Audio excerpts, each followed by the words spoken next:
Breaking news, hindi na daw itutuloy ni Kabayan Noli de Castro ang pagtakbo bilang senador sa halalan 2022. Bakit kaya? Nako.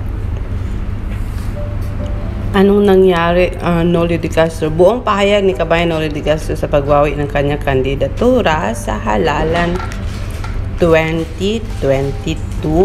Ano kaya ang bago ng kanyang desisyon? Nitong mga nakaraang araw, taimtim kong pinag-isipan ang desisyon pagbalik bilang isang mambabatas at kamakailan naghanda ako sa posibilidad na pagtakbo sa pagkasenador sa darating na halalan. Ang nagudyok sa akin ay ang hangaring muling bigyan ng boses sa Senado ang ating mga kababayan, lalong-lalo na ang mga ordinaryong Pilipino na ang tanging hangarin ay mabuhay ng maayos, payapa at may dignidad sa gitna ng pandemya.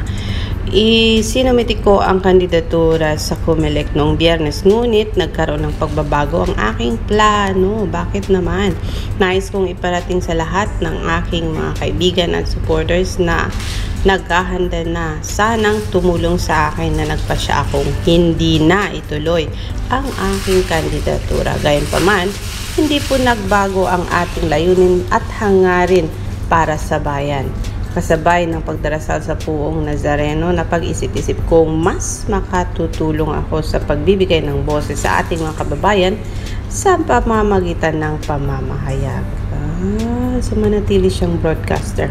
Binibigyang diin ko po, hindi nagbabago at magbabago ang ating layunin at hangad para sa bayan. Patuloy tayong magiging boses ng ating mga kababayan, lalo na sa panahong katulad nito na ang boses na yon ay nalulunod sa ingay ng politika at paggamit ng kapangyarihan para sa sariling interes ng iilan, which is true. Nais ko pong magpasalamat kay Mayor Isko Moreno at sa mga bumubuo ng aksyon demokratiko na sa ibinigay na tiwala at tulong sa akin sa unang araw pa lamang na maging miyembro ako ng partido. Maraming salamat po. Hayan po, at hindi na matutuloy ang pagtakbo ni Mr. Noli de Castro sa pagkasenador.